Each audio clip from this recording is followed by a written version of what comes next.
toutes et à tous, bonjour, heureux de vous retrouver pour la une des quotidiens en Afrique. On démarre ce tour de l'actualité par les échos de la presse béninoise. Patrice Talon en Chine, l'information est relayée par la plupart des quotidiens béninois. Visite d'État en Chine, Patrice Talon rehausse la diplomatie béninoise, se réjouit fraternité. Les 4 vérités précisent que c'est du 31 août au 3 septembre 2023 et c'est sur invitation de M. Xi Jinping, président de la République populaire de Chine. Il s'agit du degré le plus élevé des visites dans le protocole chinois.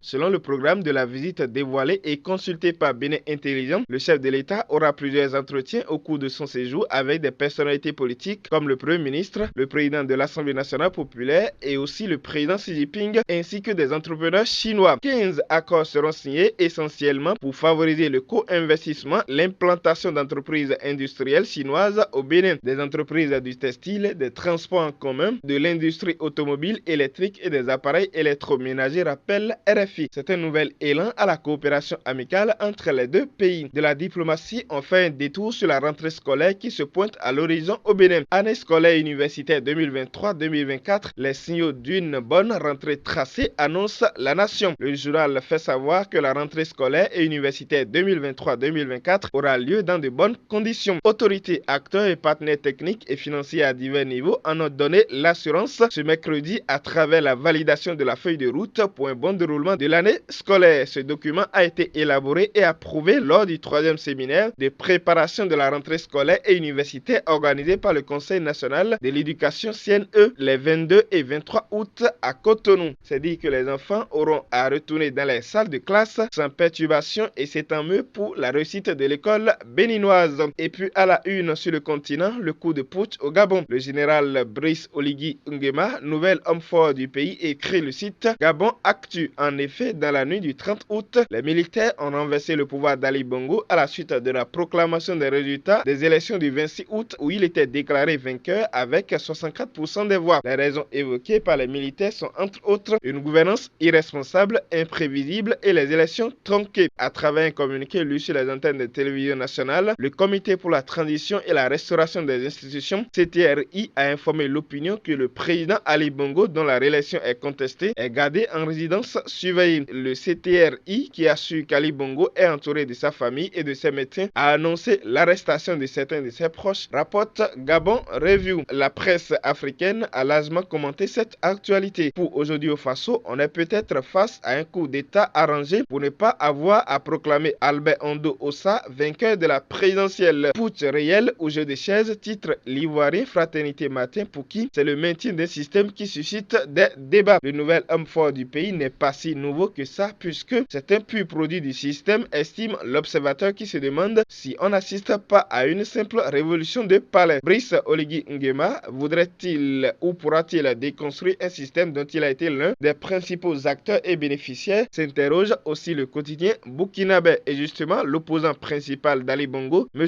Albert Ondo Ossa, demande aux militaires de proclamer les résultats issus des urnes afin qu'il soit établi dans son fauteuil. Pendant ce temps, le nouvel homme fort Brice Nguema sera investi président le lundi prochain devant la Cour constitutionnelle, a-t-on appris. En tout cas, c'est une actualité qui nous réserve beaucoup d'autres surprises et donc on attend de voir la continuité des événements. Parlant des coups d'État en Afrique, celui du Niger n'a pas fini avec ses rebondissements avec cette interrogation à la une du quotidien burkinabé. Le pays, sanctions économiques de la CEDEAO contre le Niger, la junte pourra-t-elle s'en sortir, s'interroge le journal. La réponse avec le site Bénin Web TV révèle que les sanctions commencent à mettre en difficulté le gouvernement des putschistes. Pour ce mois d'août, le ministère des Affaires étrangères a informé son personnel que seule la moitié des salaires seront versés à la fin du mois. Face à cette situation que traverse l'Afrique, le coach Pouillon a sorti 2 articles inspirés pour rassurer le monde entier que ce moment passera aussi et l'Afrique va rebondir. Le premier article intitulé « Le rêve africain est pour bientôt » nous fait savoir que tous les moments de doute et de décadence ont été toujours suivis des moments de renaissance.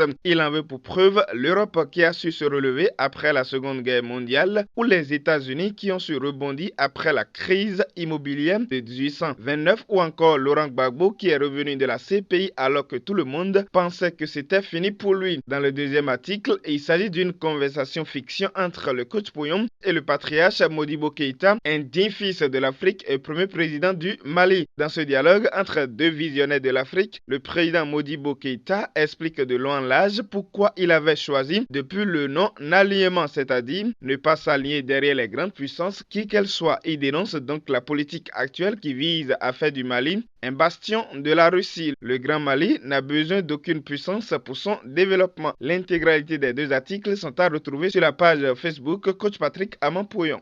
En Côte d'Ivoire, ce sont les élections municipales et régionales qui occupent l'attention de la classe politique. La campagne électorale pour le scrutin couplé du 2 septembre 2023 en Côte d'Ivoire s'est déroulée dans le calme et la convivialité jugée Abidjan.net. L'enjeu est le contrôle des 31 régions et des grandes communes du pays, mais c'est aussi le dernier test grandeur nature avant la présidentielle de 2025. Quelles sont les ambitions des trois grands partis politiques? Va-t-on vers un renouvellement du personnel politique ivoirien, se demande RFI. Terminons cette revue par les deux émissions choc animées par le coach Patrick Aman-Pouyon cette semaine. La première, sous la coupole de l'éclairage du coach, nous a amené à comprendre que l'esprit domine le corps. Entendez par esprit l'endroit où se forment les pensées d'un être humain. Et tout ce que nous réalisons dans notre vie est la conséquence de nos pensées. Ainsi donc, celui qui pense santé aura la santé et celui qui pense son contraire, c'est-à-dire la maladie, sera malade. L'esprit étant le laboratoire qui produit ses pensées est donc très important dans la vie d'un être humain. Mais en quoi il domine le corps et qu'est-ce que vient chercher le coaching dans le domaine de l'esprit? Émission à retrouver sur Coach Pouyon officiel. À l'ombre du coaching, pour sa part, nous a décortiqué l'énigme autour de l'énergie du désespoir. Pour le coach, le désespoir, c'est lorsqu'il fait nuit à midi chez quelqu'un. Autrement, lorsque la personne est engouffrée dans les problèmes et ne sait plus par où sortir. Mais dans cette nuit noire, le désespoir ne doit pas être désespérant. Il faut pouvoir trouver le moyen de transformer le désespoir en une opportunité ou en une énergie opérante.